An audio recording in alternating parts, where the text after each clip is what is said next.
دوه ډیر زیات مهم خبرونه. هند څنګه په افغانستان کې خپل سفارت پرانیزي او د یوټیوب یو مشهور کارکونکي اجمل حقیقي د نیولو حقیقت څه دی؟ هغه ولې په قرآن باندې رخشان وهلی و؟ دا ټول په ویډیو کې وګورئ او که چینل مو نوي سبسکرایب کړئ نو اوس یې سبسکرایب کړئ.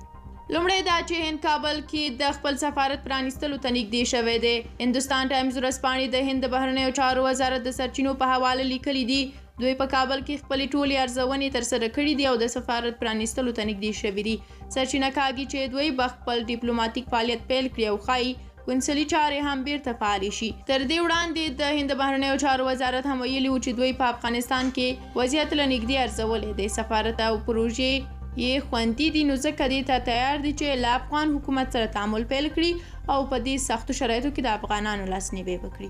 بلخوا د پوهنې مخکینی وزیر ډاکټر فاروق وردک هم هیواد ته بیرته راستون شوی دی او ویلي دي چې د اسلامي امارت له افغان شخصیتونو سره د تماس کمیسیون سره په همغږۍ هیواد ته راغلی چې کابل هوایي ډګر ته قومي مشران او ځوانان هم هرکلي ته ورغلي دي.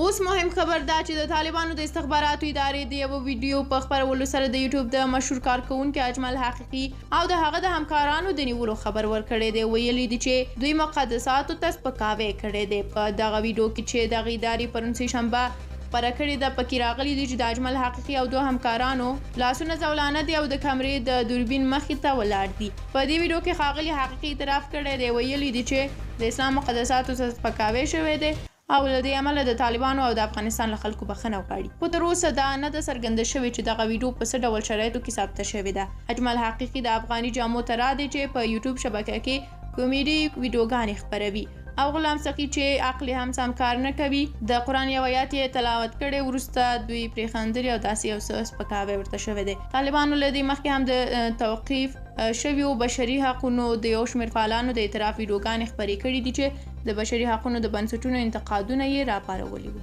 تاسو د اجمل حقیقي او داسې نورو کسانو د نیولو په اړه څه ویل لرئ؟ دا چې ویل کېږي د غلام سخي عقل هم دومره ښه کار نه کوي. تاسو په دې اړه خپل نظر انتقاد پیشنهاد په کومنټ کې ولیکئ. تر بیا او بلې ویډیو د خدای پامان.